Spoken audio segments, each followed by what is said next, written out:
Are you ready for an EBL podcast? Yes! I said, are you ready?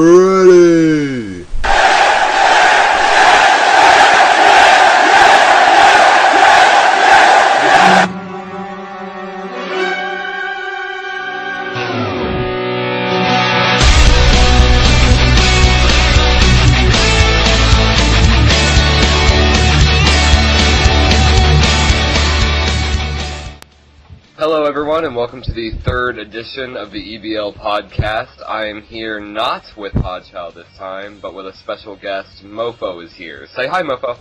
Hi, Mofo. This is a very special occasion as Mofo has graced us with his presence.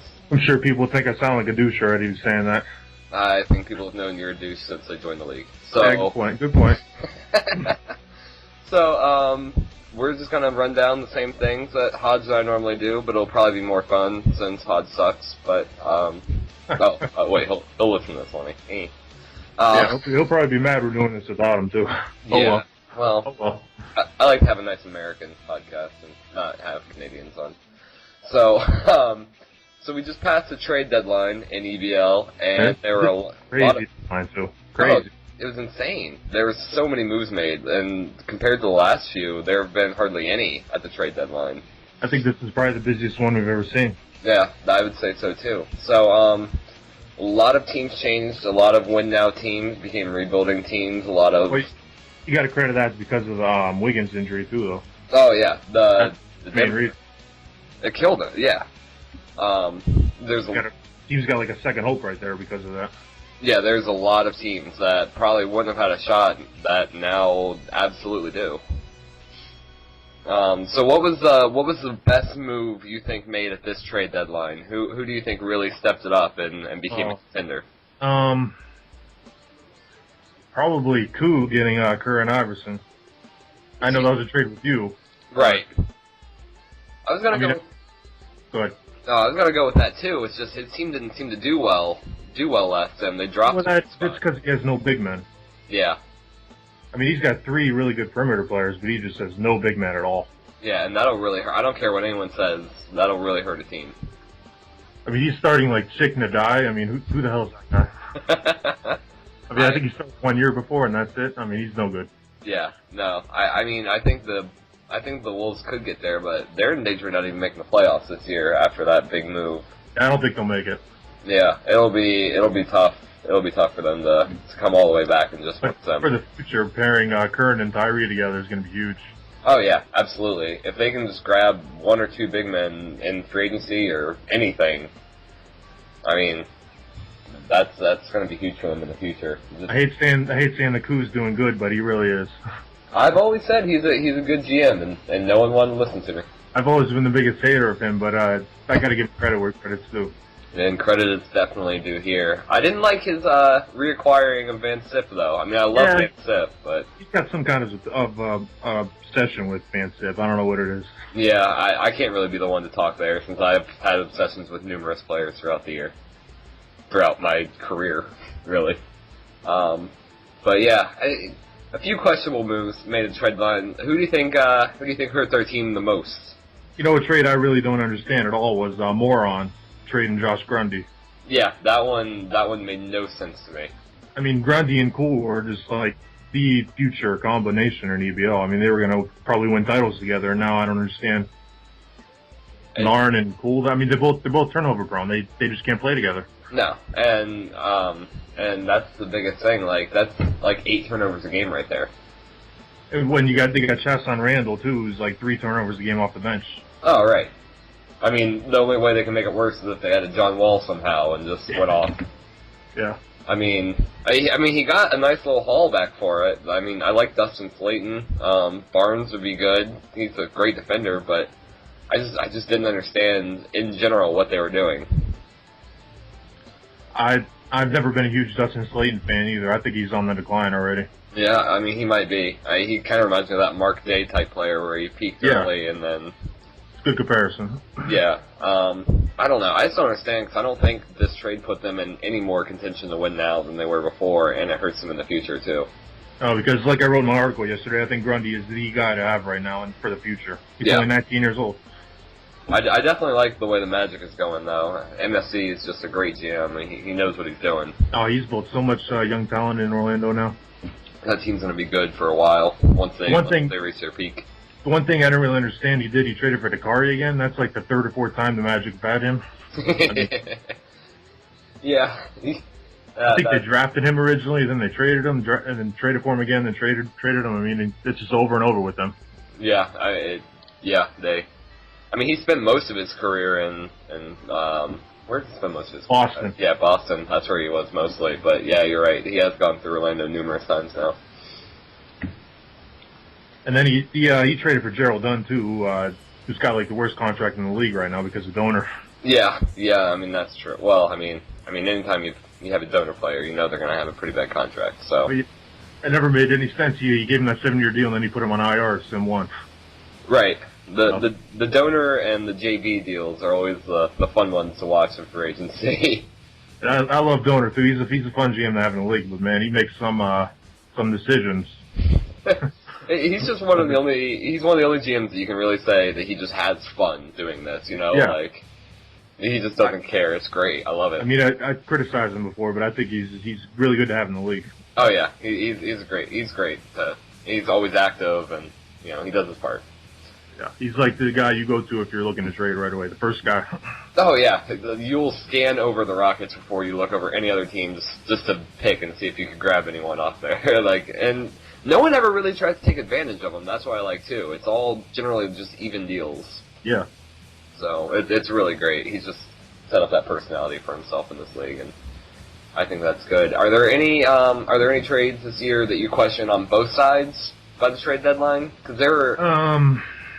There was the one that didn't get passed for me with the Pacers and the Hornets. I didn't understand what either one of them were doing with the Brian Rodriguez trade. Yeah, I think SC just he thought Rodriguez was not a good player for his system, but still he's a way better player than Eric Bledsoe is. Bledsoe, I think any team he's been on, he owns the turnovers, the turnover record. Yeah. But I know he owns mine, and he was only on my team for like half a season. So. Plus, he's like 33 years old already. I mean, what's SC going to do with that? Yeah, that wasn't very good with me. There were only a few like big trades this trade deadline. I mean, they were all substantial and helping. Another big one was Kem Birch going to Boston, which I talked Josh into doing basically. Oh yeah, that was huge for him. But then he had a 1-8 sim because of injuries, and now he's really questioning his moves.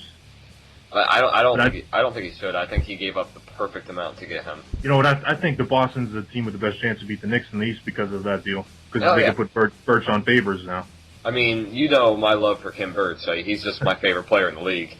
But I think Josh is going to love making that deal come playoff time. I absolutely agree with that. It's not like Boston's in danger of falling out of the playoffs. They're going to make it no matter what. So I think teams have proven in the past that seeding really doesn't matter. Right. I really like that combo of Purvis and Frazier doing all the scoring with Birch anchoring down that defense. And Jenico as a center who's not bad at all. Oh yeah, no, I think he's a little bit like I wish his stats I wish he played up to his attributes more than he does, but I mean he's still not bad. He's not bad at all. Yeah, he's really intriguing to have because he's 7'3", he's got B+ scoring in both. A- rebounding, but he's like a 13 and 11 guy, and that's it. Yeah, I mean, which isn't bad to have. You just expect a little bit more out of him. Yeah, if you set your expectations for him, you'll be happy with him. Right, absolutely. And I think Birch will do a lot better now that he's in the power forward role. I don't know why anyone would play him at center. I don't know who Crosby was thinking of putting him at center. That was really stupid. Who are your surprise teams this year? I know me and Hodge have talked about this a little bit, but can you see anyone making a big run that maybe no one really expects out of the playoff picture? Well, you know who's really surprised me lately is Detroit. Yeah, and I called that one. I was going to say I called that one at the beginning of the year, and Hodge laughed at me and called me an idiot. I'm pretty sure. So it's mainly because of David O'Neal. He's just become an elite point guard. Oh yeah, and he's wonderful. And if anyone can snag him up next free agency, that's going to be huge. Oh yeah, he's him and Joe Brake and like Benjamin Gonzalez are the top prizes in free agency. Oh, I like Song New too from Atlanta. Oh yeah. I forgot about Song New. Those are definitely the four elite though. Next year is the year though that Cool and Page at free agency, but that's a whole other subject. Oh yeah, we won't even get on because there's just too much to touch on that one. But MPH, he moved Scott Duncan to the six-man role, and ever since then, his team's just taken off. That was a great move. I really like that for him. I'm not a huge fan of Selden starting, but I mean, it's working for him. And well, Selden's been hurt until this, and he hasn't played. Oh, has he? Yeah, I think he started Mark Day, I think, last time, and he still did good. Yeah, he still won though. That's the thing. I mean, Mark Day's not terrible. I've always said that. He's just not. He's never going to be anything more than what he is right now. Like. I mean, he's got good size for a small forward. He can shoot outside. He's got good rebounding. Like he's a decent player. He's just people think he's gonna always progress and get better, and I just don't see that in him. That's because he was the number 2 pick overall. I mean, people thought he was gonna be a superstar. Well, I mean, busts happen. You can't just ride what pick they were in. Yeah. Forever. I mean, I thought Max Wynn was gonna be a superstar, and look what happened there. So. Max Wynn. I don't even know how he's doing. Not good at all. Yeah. It's interesting with Detroit though, because they have really good defense now with Selden and Trammell and O'Neal. That's a really good defensive combo, and Jonas is starting to play up to his old self, and him and Randall together is oddly working. I don't know. Those two, they were like two of the best young big men back in the league like 5 years ago, and now all of a sudden they're playing together. Yeah, I mean, back a few years ago, you had Jonas, you had Randall, and you had Drummond, and everyone just expected those guys to be 2012 guys year in and year out, and both of them have just faded off so heavily. I mean, it's disappointing to see players like that just die. Yeah. That's why I'm worried about like guys like Page and Thomas. I mean, who knows how good they're going to be in 3 or 4 years. Yeah, absolutely. I mean, you want to say that those guys will continue to be elite, but you wanted to say the same thing for Randall and Jonas, too, so... That's why you always trade big men for swingmen if you get the opportunity to. I would always agree with that, unless they're defensive anchors. Those always, the Birches and the Anthony Davises, those never tend to drop off. Like the exception to the rule is Derek Favors, though, is having like his best year of his career at age 31. Oh yeah, well, I mean, I thought Favors has always been great. I mean, I know he's had a down year or two, but he gets 20 points a game almost every year. I think 1 year he dropped like a little bit below 20, but he's just so consistent from year to year. Yeah, Favors has always been one of the best, and I mean, he's 31 now. Even if he drops off now, it'll just be attributed to the end of the career drop-off, so. All right, and we've gone 13 minutes without talking about the Spurs, which CC might get a little pissed about. Well, CC's always going to get a little bit pissy, so, I mean... But come on, I'm on Team Spurs. I got to talk about them. Oh, I know. He made that trade for Alex Murphy. What do you think about that trade?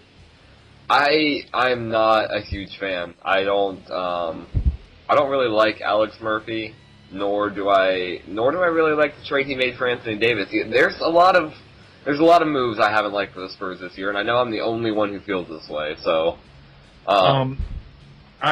Anthony Davis, the problem was with the Spurs is Anthony Davis was fouling like crazy, and I think it was because of Tyreek Evans' defense as small forward. Yeah. Because this when he got Murphy, Davis was on the court 40 minutes a game. So yeah. That could be a big thing.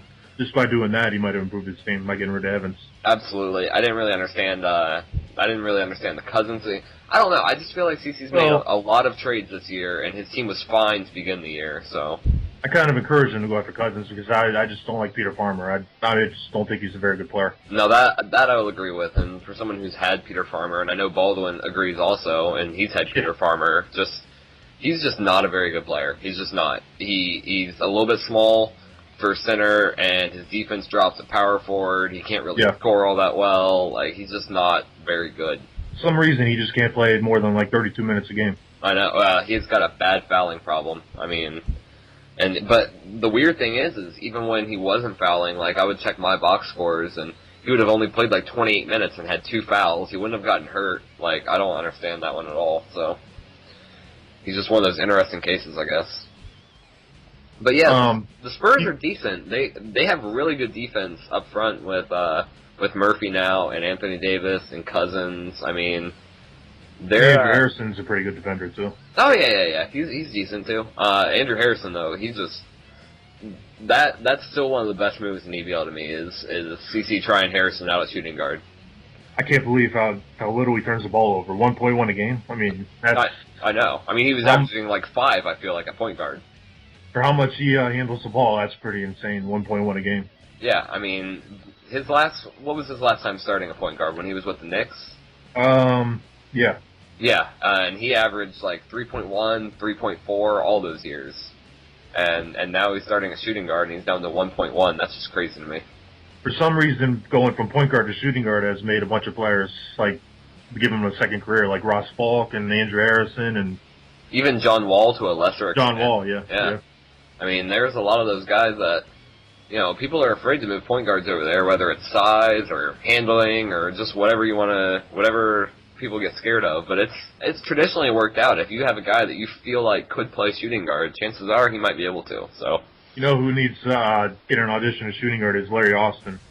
Oh yeah, that I completely agree with. I think I told Petsa that he should really he should consider it, but I don't know if he's going to because I mean his point guard is right now is like Tad Kozlowski. Yeah, and he's just horrible. So oh yeah, Tad doesn't really have many options. I mean Tad, I like Josiah Turner more than I like Tad. I've hated Tad for years now. If I were him, I would start Austin at shooting guard and Turner at point guard for the final sim just to see what Austin can do. Yeah, you might as well, because at this point they're out of the playoff race. They're going to be a top 5 pick, you might as well just see what you have in Austin as a shooting guard. About his record without Austin, it's like 2-20 or something like that. Yeah. Pathetic. I mean, Austin's really a game changer. If they ever got anyone else that's like good, and they have a few young guys who are on the up and up. They got Nate Stout who's really looking good. Yeah, Nate Stout's looking good, and I really like Greg Gray too, their rookie center. Well, you drafted him, right? I did draft him, and so I'm a little bit partial to him. Yeah. But he, like in the minutes he's playing, I think he, at least for the moment, makes a really great backup center and power forward. I mean, he's shooting 45%, 7 points a game, 5.5 rebounds a game. Like, he's doing decent. And I like Ernest Fowler, too, if he can... Yeah, but I was about to say, Fowler, his shooting percentages are just horrible. They're disastrous, sure. But he's also playing out of position at center, too, so... True. So you gotta remember that. But I think... It looks like the next Adam Woodbury, though. A little bit. I think he's already able to rebound a little bit better than Woodbury could in his early career. So, I mean, if he can raise his defense up a little bit, maybe we'll see. But he's shooting 2 for 26 from 3. I mean, he probably shouldn't be taking too many. That's like Rajon Rondo numbers right there. Let's not knock Rondo. I love him. But yeah, Toronto, they're just a lost cause this season. Yeah, but he's got his pick, so that's not really all bad. Oh, no. It's a great situation to have that pick. I mean, unless you have Cleveland's pick, it's one of the better picks to have, so... And, of course, Cleveland has their own and Indiana's. Indiana's will likely be a non-lottery, just because I can't see them... in the East. I think the East playoff picture is locked up right now. Maybe not the order of the teams are in, but at least the 8 teams that are in, I think they'll stay in. Yeah, I mean, I was kind of hoping the Sixers would make it, but... It's not looking good this year. Yeah, I don't see that happening, and I don't see the Hornets going on any kind of run, and I don't see the Pacers falling off enough, or the Celtics falling off enough to make any teams fall in, so I think that's probably set. I think that could be a really good first-round series, though, the Knicks and the Pacers. Yeah, even though I was trashing the Pacers earlier, I think they have talent still, and they could give the Knicks a series. Yeah, absolutely. I mean, anytime you have Adrian Cool on your team, I mean, it's going to be, you're able to do more things, but... He had 61 points in the game this time. I mean, he's just the best scorer in the league right now. Yeah, and I mean, you pair him up with Slayton, who, even if you don't like him in the long term, he can still score now, and Nairn can obviously score. I'm not going to talk about his assist-to-turnover ratio or anything, but he's a scorer, so... You just got to overcome his 25 turnovers a game. Yeah, for real. I mean, if the turnovers somehow... But you look at the Pacers right now, and they have Adrian Cool, Randall, Nairn and Bledsoe all playing minutes on their teams, that's a turnover machine right there. Slayton averages 2 a game too. He's not great at it. Oh, right, yeah. So there's that too. So I mean, you just gotta think if they somehow manage to hold onto the ball, they might be okay. But ooh. I think we should stop picking on the Pacers right now before Moron stops listening. Yeah, that's true. Moron, I like you. You're yeah, I think you're a great GM, Warren, but I don't think Narn and Cool are gonna work together. Yeah, Cool is awesome though. Keep cool. So yeah, right. And so the West is interesting with Andrew Wiggins' injury. That was a game changer. That was, and a lot of people, gave up early on in the year, and Baldwin almost did. And I told him, hey, listen, what happens if Denver gets injured? What happens if if Pierre Lewis goes down or someone else gets hurt? And he was like, oh yeah, that's always true. And then sure enough, Wiggins done for the year, and he sent me an IM right after that. I was like, well, you were right. So all this. The thing about Denver is though he still had a good semi without Wiggins. Oh, I mean, his team is so good still. They're still a great team. There's no doubt, but they don't seem unbeatable anymore. No, you're right. If they won the title, I still wouldn't be surprised. No, absolutely not. But I think that there's definitely hope there. Hope for a lot of other teams, and I'm sure some teams are kicking themselves for rebuilding a little bit earlier than they should have. So who do you think is the biggest challenge of Denver in the West right now? Honestly, I like the Suns. I really do like the Suns, and I like the Jazz. I like the Suns and the Jazz the most coming out. I think the Thunder could do something, but I think likely if anyone's going to beat Denver, it's going to be Phoenix or Utah right now. With Oklahoma City and San Antonio having a small chance, but slightly lower than those two. If I had to pick a team right now, I would probably pick Phoenix too, because they got Blackshear, who's a legit number one, Beasley, who's an all-star, Rose, who's leading the league in assists, and Bond and Kuhn are really good big men. Yeah, absolutely. So, their starting five is one of the best in the league. Yeah. I'm not as big a fan as Kuhn as everyone else is. No, me neither. I like him, but I don't think he's that elite player yet that a lot of people want to chalk him up to being. He's definitely on the cusp of being there. He's only 23. He's already averaging 16 and a little bit less than 10 a game. He's already a 2-time All-Star too. Right. Yeah, he's definitely there. And Charles Bond, I actually like Charles Bond probably a little bit more than I like Kuhn, just because he can rebound lights out. He's a better fit on this Phoenix team because of his rebounding. Yeah, absolutely, and he's still shooting a really good percentage too, both from the free throw line and 3-point percentage. So. And then Jerry also has the Mavs pick this year, which is going to be probably top 5. Oh yeah, and the team's only going to get better. So Jerry's a really underrated GM. I think I've been saying this since the first EBL I was in with him, that he's terribly underrated, and he really built a really good team here. I mean, Derrick Rose is averaging 11 assists at the age of 39. It feels like, even though he's only 34. So yeah, he's been around forever. Yeah. So I mean, props to Jerry for building that team. After the Suns, I would probably say, Memphis is maybe the most talented team in the West, even including Denver. But for some reason, they just aren't gelling. And I feel like that's the problem with every Shadow team. No matter, he always builds these elite, starting 5, all the way great teams, and then they just never gel right. And I had that problem a little bit with my team at the beginning of the year, but it just seems like Shadow has that constantly, year in and year out. Yeah, he's really cut down on the trading, but maybe he should have made a move this year. I think he could use a better center. I don't think Bynum is nearly what he was. He's hoping that a Montañez guy will be the future there, which he could be. He could be. I don't see it right now, but it definitely. He's still a couple years away. It definitely could happen. I think the Grizzlies could definitely surprise a few teams. They still have, Clay, Beck, Jones, and Fleming. That's a great 4. That's a great 4 what's really hurt them? What's really hurt them though is Beck and Jones can't score 20 points a game yet. One of them, if one of them then became an elite scorer at this point, they'd be really good. But yeah, absolutely. They just can't get it. That, and I think Fleming's rebounding hurts a little bit too.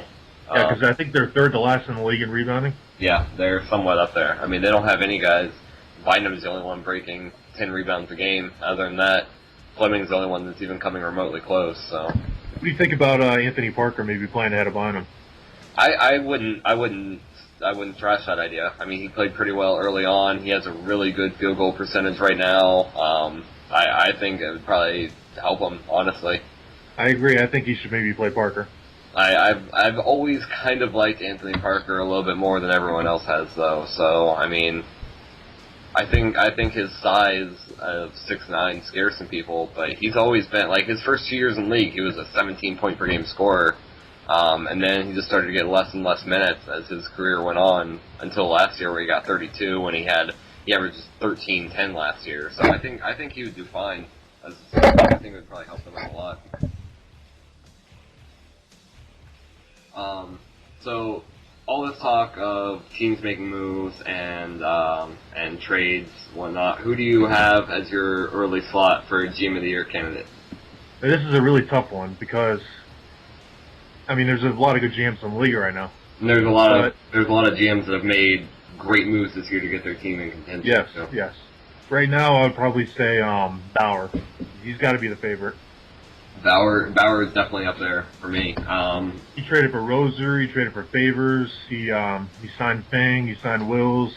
He traded for Dale Smith last year. I mean, all those moves have worked out for him pretty good. Yeah, those moves have been great, and the Knicks definitely seem like a team to beat in the East. So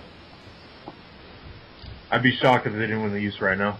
Yeah, I would too. I mean, I can't imagine anyone else who would even come close. Like the Bucks are the closest team, and they're 7 games back right now. So.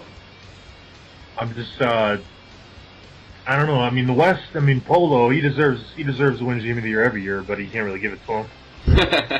At some point, you got to start picking someone else. And then there's Jerry, who's a very real candidate. Jerry's a good candidate. Shadow maybe. Nah, see, Shadow just kind of let his team develop a little bit. He didn't really make too many moves. What about Devonta? What do you think of him? Devonta could be there. Devonta could be.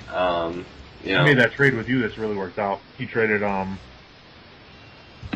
was that trade again? I'm blanking. It was Westbrook and O'Brien for... Yeah. For Carter Williams and Doty and Dick Johnson and Burst. Yeah, that trade really worked out for him. Yeah, I agree with that. And then his team is just gelling right now, so they could definitely... I like the Jazz a lot. Devonta's a definite real candidate. Well, he's really improved as a GM, so he deserves credit. Oh yeah, absolutely. I really like Seth right now too. Yeah. I mean, I wouldn't say he's like the GM of the Year, but he's definitely going to get a consideration for me. I think the Ross Falk move might have been the move of the year. Yeah, easily. This guy looks like an all-star right now. Yeah. Ross Falk. And he was scoring that well at point guard with the Lakers, but the problem was his assists and turnovers just weren't there. And then he got moved to shooting guard. His turnovers have been gradually going down each sim. He's still getting about 5 assists a game at shooting guard, which is really good. Yeah, absolutely. And his defense went up at shooting guard. His defense is tremendous, and it seems like he's having no trouble covering almost anyone that he plays, and that is a sick combination defensively with Chris Thomas and Ross Falk. So, and if only the Heat had some rebounding, I think they might win the East. Their rebounding has steadily improved. I think getting Leslie was huge for them as well. Yeah. But I mean, I just don't like I never have. No, I agree. But I mean, the rebound's getting better, especially with Chris Thomas being able to rebound so well, small forward. They have 2 guys over 10 rebounds a game now, albeit barely. Leslie's at 9, Boyembo's at 7, even though he rarely ever plays. But you know what kills them? An underrated part of rebounding is their guards. Their guards can't rebound at all. Yeah, that's true. I would agree with that. Conley's at 3.2. That's just pathetic. Well, I think if he starts Bibbins' system a little bit, I think that'll help. I think he is. I'm not sure how that'll work defensively with them. Bibbins is not a good defender, but, I mean, they just need some more scoring and rebounding. So if Thomas and Falk can hold down the fort defensively, then no big deal. You don't think CC's a real candidate for GM of the Year? I think if his team had a better record right now, they would be, but He's had a lot of bad luck, a lot of injuries. Well, yeah, but so have a lot of other teams. You're right. So, yeah. I guess I'm just a homer. I'm on Team Spurs still. Oh yeah, absolutely. But if they had a better record right now, he would be a serious candidate for it. He might even win it. But I think he will do things in the playoffs. But unfortunately, GM of the Year is cast before the playoffs. So if you're just ranking off of regular season success and teams who really look good right now, I don't think TC will get it over someone like Bauer or maybe even like Hodge or Seth or Jerry. So. Speaking of GM of the Year candidates, what do you think of Tony Reali? Reali is interesting because it seems like he has the highest opinions of all of his players, and then he'll kind of dangle them out on the trade block a little bit, and then reel them back in, and then he'll annoy a few people, and it just seems like, I don't know, he's very interesting as a new GM. He doesn't have like one set like personality trait. He just kind of goes all over the place. And I know he's pissed off a bunch of GMs, but I'm a fan of his. I think he's a pretty good GM to come into the league like this and make the playoffs. Yeah, I think he's a really good GM. I mean, he has 4 guys right now, pretty much averaging 20 points a game, with Ray Bonds just being barely outside of that. And don't forget, he's got the Bulls first rounder this year, which is maybe number 1. Yeah, that's absolutely true. As well as the Timberwolves, they may fall out of the playoffs as well. True, yeah. I doubt they will make the playoffs. So that's 2 lottery picks right there. One that could be the number 1 overall pick. He's made a few questionable moves, but for the most part, he's been pretty on his game. I really like the future of this team with players like Scotty Edwards and Steve Harris and Ray Bonds. I think that this could be a really good team. I mean, the one really questionable move was keeping Steve Harris on the IR all year, and then all of a sudden putting him as the number 1 option, and all of a sudden he's scoring 23 points a game. Right, like funny how that works out. I mean, why wasn't he playing from the beginning? Right, and it's not only that, but he's also getting 6 rebounds a game, 4 assists per game at small forward. I've always been a big Steve Harris fan. I think he's a really good player. I like him a lot too. I definitely do. I think if his defense gets up there, he'll be one of the best small forwards in the league. If not, then he'll always just be kind of like a Michael Carter-Williams type player. So. And his contract is really, really small too, which is a good thing. Yeah. I don't know. Was it Braggs who signed him that cheap? It would have had to have been, right? Yeah. He's been a Warriors. Yeah. He's been on the Warriors for his whole career, so that was really good. Probably one of the best moves Braggs made before he left. So good job to him. And then you got to give Reali credit for turning around Andre Drummond too. Oh yeah, absolutely.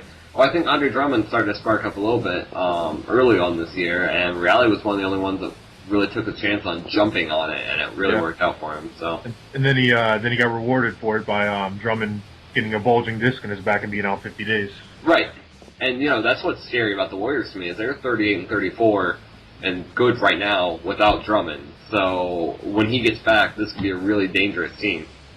I'm not going to make a prediction, but I'm going to say if the Warriors are completely 100% healthy for the playoffs, don't be surprised if they win a couple series. Yeah, I could see them making a run, especially if they get paired up against someone like Oklahoma City or Memphis or Utah. I think Phoenix and Denver will obviously give them trouble. They're the 2 best teams in the league right now, in my opinion. Yeah.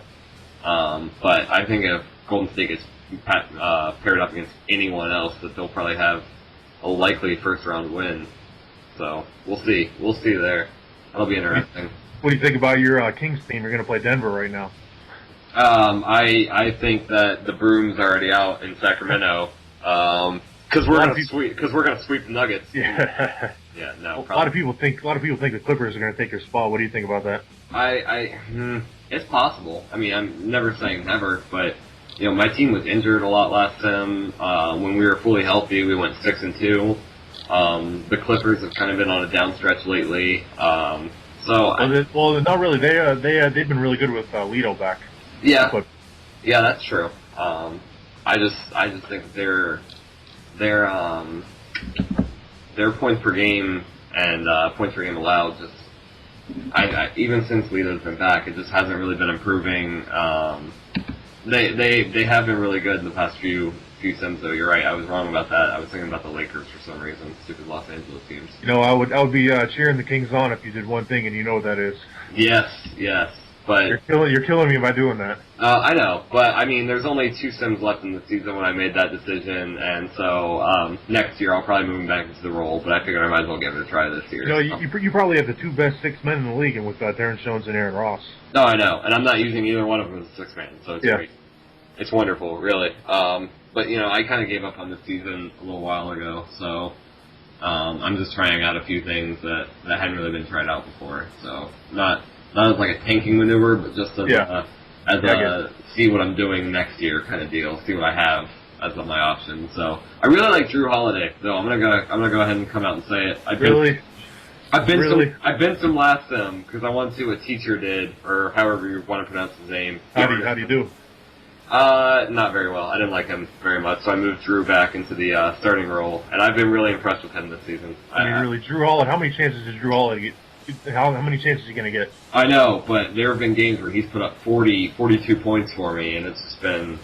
I mean, he's been solid on defense. His turnovers have been down a little bit, so we'll see. I mean, he's probably going to retire in a year or two anyway, so I might as well give him... He might even retire. Yeah, he might retire this year, yeah. Yeah. Well, you got to say one thing about Drew Holiday. He's the most loyal guy in EBL, man. His loyalty's 100. Yeah, that's true, and unfortunately, no teams have been loyal to him, so...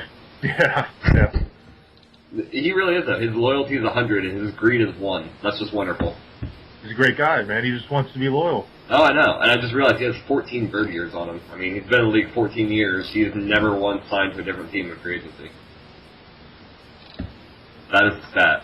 That is the stat. That's like LeBron-like. Yeah. Yeah, if only other players like Chris Bosh and Bullock had been like that. Well, then it would be less interesting, though. I mean, come on. Oh, yeah, I know. Trust me.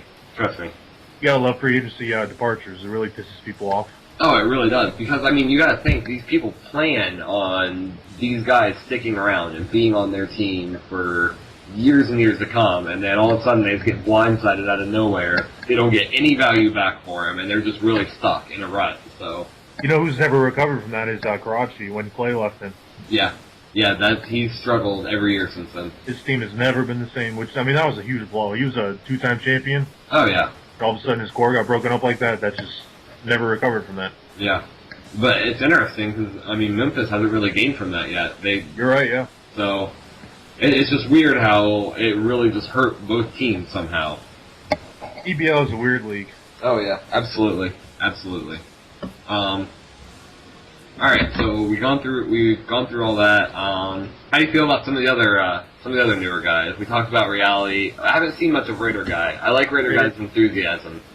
I've been talking to him and IM somewhat, and he's just waiting for the season to end. There's nothing he can do with his team right now. Yeah, absolutely. I'm with you on that one. And he's got 2 first-round picks, but they're both non-lotto, and he's gonna have like $54 million in cap room or something. Yeah. I mean, it'll be interesting to see, what he does, how he does it. Right now. You can't really judge him until you see what he does this offseason. No.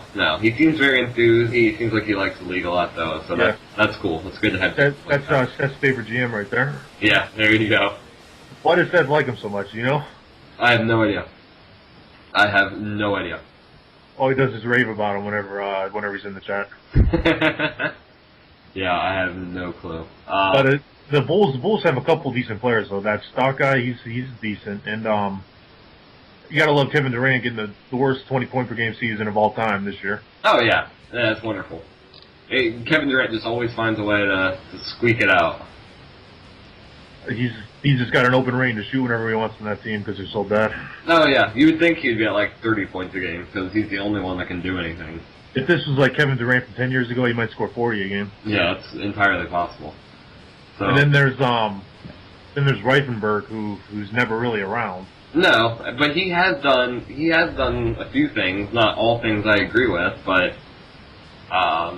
he seems like he's been a good GM. I mean, he seems like he can do a few things. He's kind of riding the Bucks team the way it was almost, other than trading Terrence Jones. But every time a new GM comes in the league, I just hate when they keep the team the same because you got to make your own mark on a team. I think.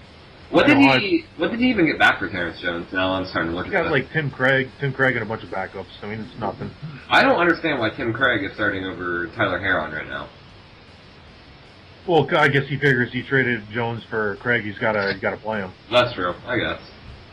I also think it hurts him to not understand that you can have one player back up more than one position. Yeah, I mean, I don't think I've ever seen a GM who was as much of a noob as him when he came in the league. I mean, it hurt him a lot with T. Jones. I think Herron would make a much better backup center and power forward. I mean, he's got Howie Brothers playing 12 minutes a game right now. It's just there's a learning curve there that needs to happen, and needs to happen quick for him. So hopefully he gets that sorted out. I wish he was on AAM more because that would really help him out with like learning the league. But I never see him on. Yeah, I haven't seen him on hardly at all either. Speaking of new GMs, speaking of young GMs, we had JB return, and that was that's been great this season. And he's already making that JB mark. You know, he's got just lotto picks lined up and expiring contracts everywhere. I think JB, he's really mellowed out since last time he was in EBL. Yeah, I mean, he seems a lot better. Before he was just super annoying. And I guess he went through puberty or something by the time he went to 16 years old. The balls might have dropped. They might have dropped. Shut up, JB, man. Just shut up. Yeah, there we go. It's still an emoticon on our forum, so it's still there. It'll be there forever. It's like the best one we've ever had. I know. I'm never getting rid of that. But I like JB. Having him in the league is a good thing, too. Yeah, I agree. I think he's a really good GM. Like, as long as he doesn't spam the chat with a bunch of farts or whatever. Yeah, that was always fun. But he's great to have around. He's got a monster in Francisco Page right now. He's gonna have. He only has 3 people under contract next year. He's gonna have a ton of cap room. He's gonna have probably next year he's gonna have a couple lotto picks. Yeah, I mean he's gonna have. He's got to get his team in there. He realized that team was going nowhere fast, and he made his mark already. Well, I mean, he has so much cap this year. I wouldn't be surprised to see him go after all the big names that he can. Whether it's he can at least probably sign 2 of them, 2 of the top 4 names with all that cap that he's going to have. It's going to be interesting to see how many teams go for broke this year and how many teams roll over the cap space until next year when Cool and Page are free agents. Well, I don't think JB will be one of them since, he has bird ears on Page. There's no point for him. Yeah. So I think it'll be interesting to see if he goes all out this year and then is able to re-sign Page next year and just see what kind of core he ends up with. Can you imagine if Page hits free agency, how many maxes he's going to get? Oh, anyone who even remotely has the cap close is going to be scrambling last second to get enough to get him. So. And then him and Adrian Cool, man. Those are like the 2 best free agents we've ever had. Probably in the same free agency class, probably. I mean, we've always had at least one great one per year, but these we're getting ahead of ourselves, so that's a little far. It's just so exciting that you just want to talk about it now. Yeah. Playoff predictions. We talked about it a little bit. We talked about the teams that we think could surprise, but just in general, playoff predictions. Who do you see? First of all, do you see anyone falling out? Probably not in the East, but the West. Do you think the Clippers are gonna sneak into the playoffs? Or unfortunately for you, I think the Clippers will take the 8th seed. Yes. I probably agree with that. Honestly, I really do. But I don't think the Clippers will give the Nuggets much of a series, though. Even though they got McAvoy and Leto, I don't think they're good enough. No, they'll probably get swept. Honestly, that is to say. Who do you see being in the Western Conference, the Eastern Conference Finals? Let's just go over that real quick. There's no point. Well, with the current seedings, I would probably say I'll pick an upset. I'll say Denver goes down in round 2 to Utah. Oh, okay. And I'll have Phoenix versus Utah in the West Finals. Okay. And in the East, I'll have the Knicks and Knicks and Celtics. See, the East is interesting because after the Knicks, I could see any one of those teams being a second seed or being their challenger in the Western Conference or Eastern Conference Finals. I think the Knicks will definitely make it. It'd be a fluke somehow if they didn't, but yeah, I'd be shocked. I think New York in the East is like more dominant than Denver is in the West, despite the records. Yeah, despite the record. Well, because there are so many other good teams in the West, and the East is kind of average. I think the Knicks, and then I'm going to stick to my original pick this year. I'm going to say Knicks and Pistons. If that somehow, if the seeding all lines up right. So. They might win the Central still, the Pistons. Yeah, they're really making a push. Yeah, I mean they're only 2 games back, so. Yeah, they're tied in the loss column. Right. Who do you have in the West? Oh, in the West? It's so hard to predict seeding. I'm just going to go ahead and say the 2 teams I think are going to be the best. I'm going to go ahead and say, I'm going to say Phoenix, and I'm going to go super boring. I'm going to say Denver. Boo. But I will say I think Phoenix will beat Denver if they match up that way. So. Hey, nobody's a bigger fan of Polo than me, but come on, man. Wiggins that injury's got to kill him. It's got to hurt him, but I don't think it kills him. I think Pierre Lewis and Irving and if they make the West Finals without Wiggins, I mean, that's just ridiculous. Yeah, I mean, you might as well just write off the West for the rest of ever. I mean, I hope Denver wins 70, gets to 70 wins this time. That'd be great to see. I think they would have to go. They have to go 8-1. 8-1, yeah. 8-1. You can get 70 wins and then lose early in the playoffs. That's what I hope happens. Well, I mean, he's got some tough games with him, though. He's got the Grizzlies, he's got the Spurs, he's got... okay, maybe it's just the Grizzlies and the Spurs. The Timberwolves, that's kind of tough. Oh, yeah, Timberwolves could be there. And then, Clippers and Kings, we'll both be fighting for playoff spots. Yeah, you got to play Denver day 120 to probably get in the playoffs. Good luck there. Yeah, I beat him last time, so, Yeah, that's true. We'll hold on to that hope. So I think it's a playoff preview right there. You beat them. Yeah, there we go. See, and if I match up with them, I can clearly do it just 4 more times. So it's the power of Terrence Jones. Yeah, there we go. So I think that's. You think Denver's going to beat Phoenix in the Western Finals then? No, I think Phoenix has got Denver. I think Phoenix will beat Denver. Who do you have in the East then? I think it'll be Phoenix and the Knicks. But honestly, where it stands right now, I wouldn't be surprised to see any team come out of the East for the finals. I wouldn't. Maybe the Pacers. Even like the Hawks. See, the Hawks are interesting because they've been horrible and then they've seemed decent and then they've been horrible again and then they've seemed decent. That's because they only have 2 good players. Yeah, those 2 players are really, really good, but besides that, they have nothing. Yeah. Well, PJC's all right. He's decent, at least. Yeah, but he's 6'1". He can't play defense. Yeah, that's very true. So, yeah, you're right. The Hawks are a long shot, but Boston, Detroit, Miami, Washington, Milwaukee, New York. I really wouldn't be surprised to see any of those teams in the finals this year. I believe in Boston. I think Boston's going to upset the Knicks in the East Finals, and they're going to make a finals run. I could definitely see Boston in there. If they stay healthy, of course. But I mean, obviously, injuries have changed everything. Yeah, absolutely. I mean, we've seen it already. So. And then in the West, I'm going to take Phoenix over Utah. Okay. In the finals, I think I'll take Phoenix over Boston to get Jerry a well-deserved title. There you go. It's so hard for me because I can't even predict who I think will be in the finals for the East. Like, I pulled 2 names out of my ass for the Eastern Conference Finals, and, I guess I'll just say New York. But I think Phoenix will beat any team that comes out of the East. So I'm going to go ahead and say Phoenix will win, too. Hopefully. I'd say look out for the Wizards in the East, though. Yeah, definitely. I don't know.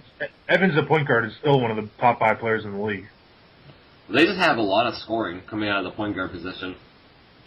Johnny O'Brien's playing really good, which is surprising. Yeah, I really hate that Tyreek and O'Brien are playing well for Hodge right now. Yeah. I really hate it so much. So. What are your thoughts on your team bombing so bad this year? I don't know what happened there. In retrospect, I probably should have just tried to change up a few schemes and seen if I could make it work. I mean, you had Evans, you had Westbrook, you had Curran, you had O'Brien. I mean, your team was just stacked on paper. Yeah, on paper it was stacked, but something about it just couldn't gel right. I don't think Tyreek and Curran clicked right.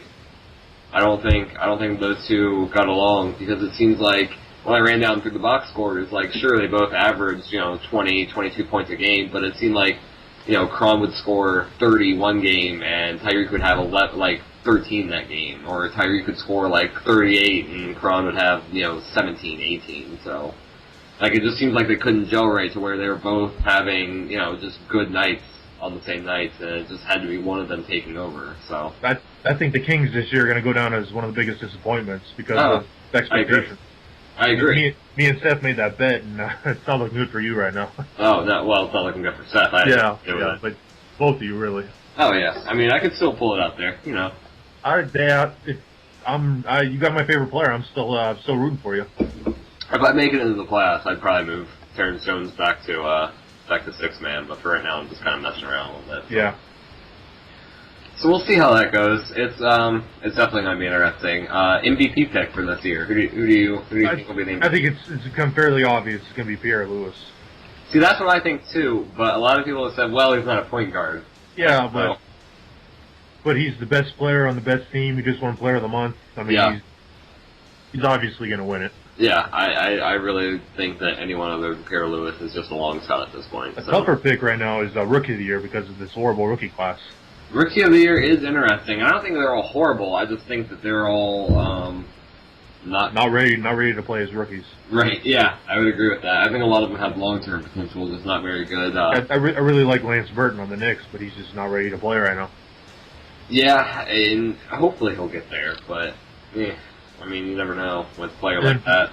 And SC made it a point to make sure I knew that Vern Wicks had 10 assists a game last sim. Great. I'm glad he finally had a good sim.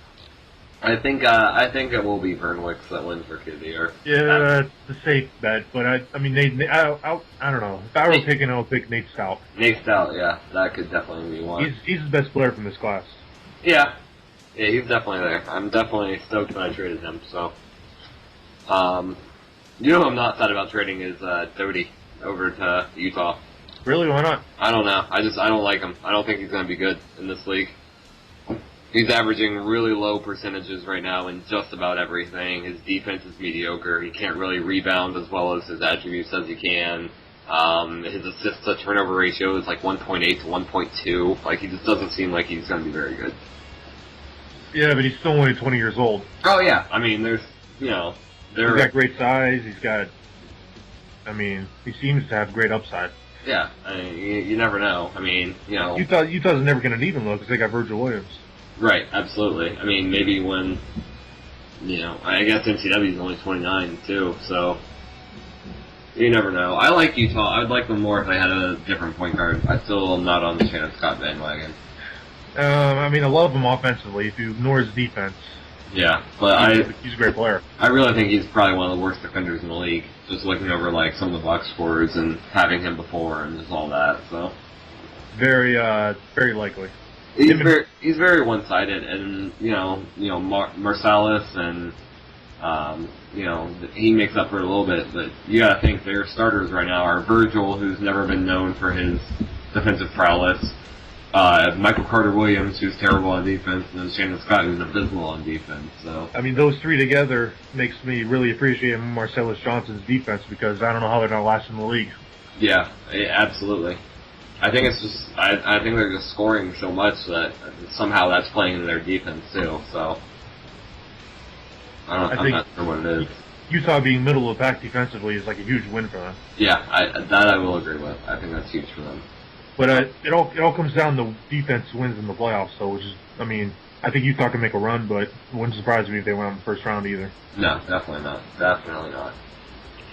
That's why I think Denver is so touted, just because their defense is just so good. It's record-setting good.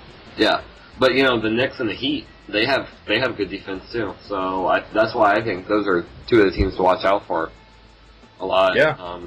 Miami, Chris Thomas, he's never really won as a number one before, but he could do it. Yeah, there's no rule that says that he can't. He just hasn't done it yet. You know who Chris Thomas reminds me of? He's like the East version of Wayne Blackshear. Yeah. Very similar players. Yeah, absolutely. Absolutely. And then he has that kind of stigma attached to him of not really a winner player, but, we've seen people like that turn around. Remember Brandon Jennings, the thing with him was you couldn't get out of, you wouldn't win a playoff game? He was 2-20 in the playoffs at one point. Yeah, and now he's like what, like a 2-3-time champion? No, I think one time. Well, either way, it feels like he's won more. So yeah, he should have won last year, but that's something I don't want to talk about. Really, why don't you want to talk about that? But yeah, any player can just turn their career around. There are some that get stuck. Dwayne Wade never made it out before he Chris retired. Bosh never did. No. Let's see. Those are really the two ones that have the really bad stigma attached to them. Of just Derrick Rose is kind of like that. Derrick Rose is like that to an extent. I think that this might be his year. This might be his year with Phoenix. So. I really like Phoenix. I think we both agree on that. Yeah, and hopefully we didn't just jinx Jerry. So, he's had some injuries too this year, and he survived them pretty well. Yeah. So I mean, hopefully Blackshear doesn't go down with like a 100-day injury now, and he's just gonna look at us like you assholes. So he's gonna get like kidney disease now out 300 days or something. I still want to see a kidney disease. Oh yeah, I'm not ending EBL until I see a kidney disease. Yeah, absolutely. And if you decided to end EBL right when we saw a kidney disease, I'd be fine with that. So it wouldn't get any better than that point. There's no more high points. So I think we've covered just about everything we can cover on this one. Is there anything else you want to talk about? No, I think that's just about it. I think my thoughts are out there on teams and GMs and everything, players. Who do you think? We still have a little bit of time. No rush. Yeah. So, biggest off-season splashes this year. Who do you think is really going to set the bar for just draft and free agency? Who do you think's just an early prediction? Because we'll probably do a preseason special too, or an off-season special too. But it's got to be. It's got to be on the draft pick side. It's got to be reality because it's got the Bulls pick. Yeah.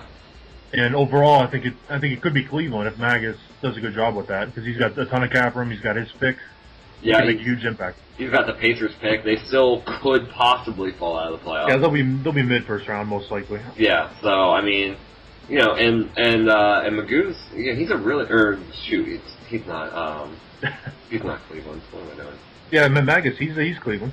Oh, is he? Yeah. I'm just gonna edit that part out so I don't look like a moron. Or maybe I'll just leave it in there and let everyone know. We all make mistakes. Okay. We all make mistakes.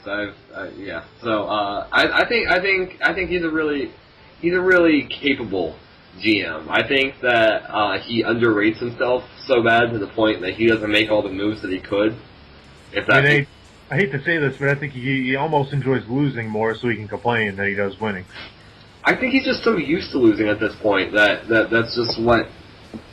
Because he puts together some really good teams, and then if they don't impress him right from the get-go, he just loses it. So I mean, do you remember an EBL one when we had the Hall of Fame and the Hall of Shame? Oh yeah. Yeah, he begged to be put in the Hall of Shame. Oh yeah. Back then. I mean, that's just the kind of guy he is, I guess. Yeah, which is fine. I think he definitely made the right decision of just blowing up Bauer's team. For sure. That team was terrible. Bauer didn't leave him with much hope at all. No. Salvatore's amazing, but that's about it. Yeah, that's really, looking down the list of his players right now, that is the only good part about that team. I mean, Austin Colbert is getting 15 points a game, but he's not a good player. No, and that's just sad when you have someone who's, like that. I mean, Kevin Bowman might be one of the worst starting point guards in the league. If it weren't for his defense, I'd go ahead and call him that. But I don't know. Have you seen the Nets point guards lately? Yeah, that's true. Wow, the Nets are so bad. I mean, he's another guy who could have a good offseason, and he might have some cap room, and he's got his pick. And he's got the Rockets pick. Yeah, and he's got the Rockets pick too. Yeah. He's not going to have that much cap. He's only I forgot. Yeah, you're right. He doesn't have much cap, but he's just got a bunch of small contracts that are. And he's got Vega and Juan who are huge. Oh yeah, I think Tasio Vega is going to be huge for him. Yeah. I think that's what I most disliked about CC's season is that he traded Vega. I thought Vega was huge for him. So really. Yeah, I always hated Vega, and then somewhere along the line I got on his bandwagon. I think he's being. I don't think he's quite the scorer that everyone wants him to be, but I think he was such a letdown last year, Vega. He fell to 15 points a game, and then he bounced back a little bit this year, and CC did a good job selling high on him, I think. Yeah, that's true. I just think defensively he's one of the best. His shooting percentage is not good at all. No, they're pretty bad. So, I think he's a really good defender. He could be a good number 2 guy, but I think it was a good move getting rid of him. Yeah, absolutely. So, I really like Yi-Wan, though. I think he's a really underrated center. definitely. I think he's probably top 10 in the league center easily, probably top 5 maybe. So. Yeah, he's a guy Crimson can build around, too. Because, I mean, he's just slowly gotten better each year that he's been in the league. It seemed like... He's another former top pick. Yeah. Too. Yeah, I mean, it seemed like early on that he wouldn't be able to rebound, and then it seemed like he wouldn't be able to, defend right, and then for a while there he had some scoring issues. But now he's just all around. He's an all around solid player. So yeah, he traded Anthony Davis at the right time. Yeah. Well, I'm not sure about that. I probably would have traded him a season or 2 ago, to be honest. Yeah. I mean, he's still got good value for him though. So yeah, you can't really complain. You got 2 players you can build around. That's all you can ask for. Yeah, absolutely. If they could ever get a point guard, because I want to say Mike Spence and Van Gilder are both young and they can turn around, but right now they look abysmal. I mean, Mike Spence is horrible. He's horrible. Mike Spence should never be let around a basketball ever again after this season. I mean, Dan Gowder, he's not much better. No, but he could turn around. He's got. Yeah, he's only 22, I guess. He's only 22. He's still got the A potential. I mean, Yeah, but I mean, come on, he's from Canada. Oh, that's true. That's true. And we've seen how Toronto. Everyone besides Wiggins from Canada is flamed out in EBL. Yeah, that's. Oh, I forget Wiggins is from Canada. Stupid Canadians. But what really killed the Nets was Robert Bacon. He just busted right away. And I think a lot of us called that. I did. I thought he'd be great. I was shocked. I know at least me and Hodge. I mean, we were talking about during the draft back when we were originally talking about making a podcast. We were talking a lot, and I know him and I both said we didn't like Bacon as a first overall pick. I don't think that he'll ever really get to where he should be. No, I agree. If you go down to your first training camp, you're never going to be good. No, I mean it almost reminds me of Calvin Newkirk a little bit in just the way Newkirk looked after one training camp, and Bacon was a number 1 overall pick compared to whatever. He's going to go down as the worst number 1 pick ever, for sure. Yeah, and there's no comparison on that. I mean, Max Wayne was. Lon Johnson is pretty bad too, but Bacon. Yeah, I mean, Lon Johnson at least has some value. Like, I wouldn't mind having Johnson as like a backup. Yeah. So Bacon right now should be on the IR. He shouldn't even be playing. No, I agree. I think Crimson's just doing that to salvage a little bit of dignity. Yeah, because he has to. I mean, he picked him number 1. You can't put him on the IR. I mean, he's scoring decent, but I think anyone can score on that team. So yeah. So you never know. I don't know. Let's hope Crimson hits with his 2 picks this year, because he's a pretty good GM. He's just had some bad luck. Yeah, he has. I'm going to go ahead and say I think Bacon might be able to turn around. I don't think he'll ever be number 1 overall quality or anything like that, but I think he could be at least a good backup down the road if he bounces back a little bit. Obviously, he's always going to be a bad number 1 overall pick. You know who's not that bad, although he can't rebound at all, is Ralph Higa. Yeah. Yeah, that's true. He might be better as a small forward. Yeah, I kind of like Higa as a small forward. I was thinking about that earlier. I don't know what his defense is there. I have no idea. But, if he were decent there, then that would be an interesting thing. He could move Vega to shooting guard. I mean, Crimson, every time I talk to him, he loves Tim Kelly, and I don't know why. Yeah, I don't get that either. He's not especially good anywhere. He's just average. He's very average. Average everywhere. He's only scoring 15.5 as a go-to guy on this team. That's not good. No, it's not. That reminds me of Brad Beal on San Antonio back in the day. Yeah, a little bit. That's where, I mean, it seems like every team has the player that kind of looks like that at one point. The lower inside, the high outside, the average defense, the scoring 15 points a game. It just seems like everyone down the road has a shooting guard or small forward that looks like that. But normally they don't become attached to them like Crimson has, so that's interesting to me. I mean, another team that could really have a huge offseason is probably Dallas. Yeah. Because Dub, he really went all out for cap space. Well, and Dub's a great GM too. So yeah. I mean, although I really don't like his moves he made this past year. No. I think he was just getting desperate. He blew up that team that had a 3-0 lead on the Spurs and then blew it. I mean, I think that team would look really good this year. Yeah, I think so too. He pulled the trigger way too early there. I've never really liked Nairn as a starting point guard. I think He was good last year. He averaged 11 assists a game. Yeah, that's true.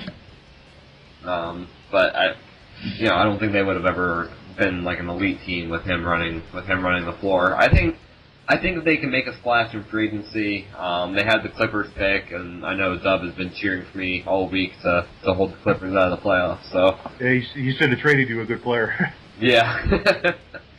So he has the hope for that. One of my favorite players right now is Dave Kaufman, because I think he's just going to be a beast eventually. I do like Dave Kaufman. I think he might be the next Pierre Lewis. It's interesting to me though, because he reminds me a lot of Crandall Head. Ouch. Well, kind of, because he reminds me of Crandall Head back when Head looked like he could become, a really good player, because he had that one explosive TC with me, and then he started for me, and he averaged like 15 or 16 points a game, and it looked like he was kind of on the up and up. And then, he fell right back down to where he was, and now he's just kind of a pretty good bench player. But that was when Crandall Head was like 26, 27-ish, and Kaufman's looking that way at 19. He's got all the potential in the world. He's got good size. He's got good defense already. Yeah, I definitely agree with you there. I don't see the offense right now, and hopefully that changes. Yeah, I think it takes is one big training camp. Like Pierre Lewis had two huge training camps in a row. He just became a star. Oh yeah, because Pierre Lewis was always we always talked about him being good, but he just blew up like. Kaufman, I think he had a huge training camp last year. I don't remember his ratings, but he was not that good. No, he was not. So we'll see on that one. Hopefully that one gets out. He could have very good potential. Dub could definitely use that. So. And he's going to be a player for all the major free agents. Oh yeah, absolutely. I mean, I think this is the first time in years that so many teams have such big cap room. There's probably 6 or 7 teams that have huge cap room. And it's because of the names in it. I mean. And international free agents are coming back this year too. So I forgot about that. Yeah, I forgot about it too until just now. Well, that would be important for you to remember since you are the one doing it. So yes, whoever's listening to this, remind me to add the international free agents eventually. I won't remember. You know what I thought that we should do, and I'm going to go ahead and discuss this on air with you because I'm probably just going to send you an IM about it when we get off, is we should make playoff predictions more relevant by whoever gets the most points right. Because you know how in wrestling competitions, we'll have predictions, and whoever gets the most right will get a prize of some sort or whatever. Yeah. I think they should be able to name someone in the draft class after either an EBL player or an old NBA player with your approval. So that way, if Devonta won, he couldn't just make Devonta Duncan like he's been wanting to for the past 8 years. But but just like a little incentive for people to.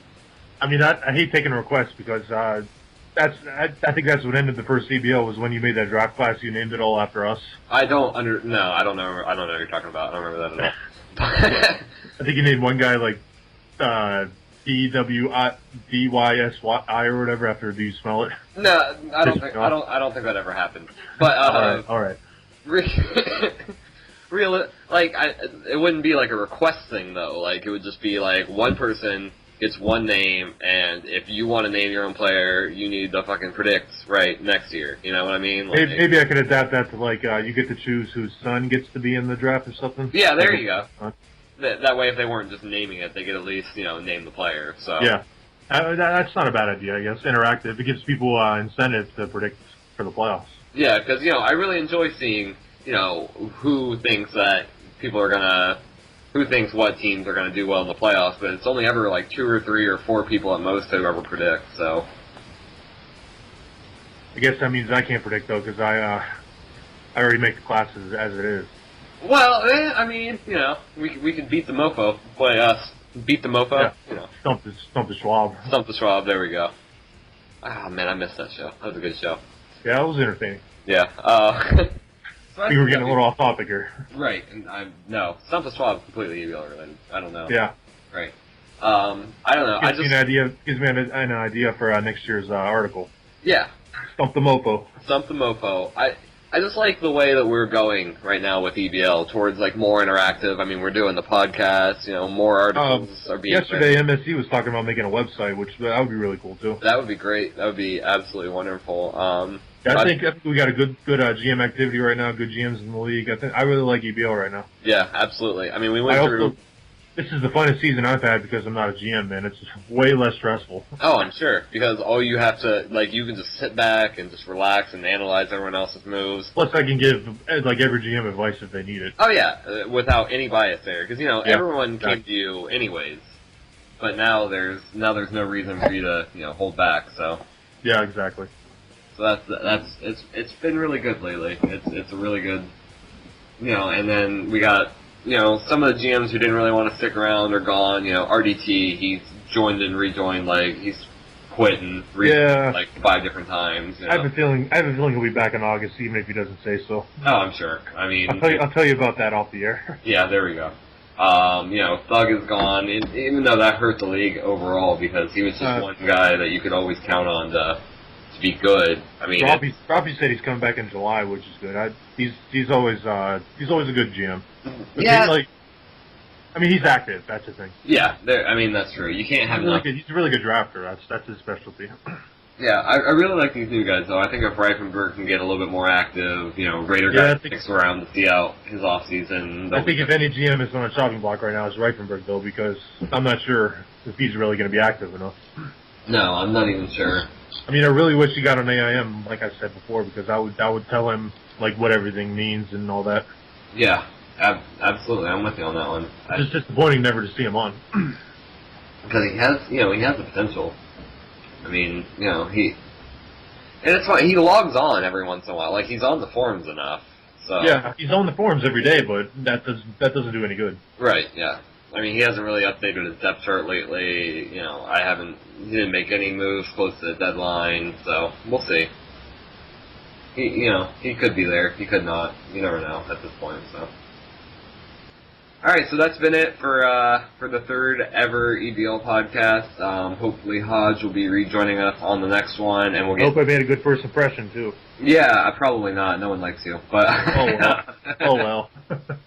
And hopefully we can get CC on here eventually too. So that'll be good. Thanks for listening. Thanks for listening, everyone. Yeah, hopefully you're still around if you decide to tune in. So thanks a lot, guys, and we'll see you next time. See ya.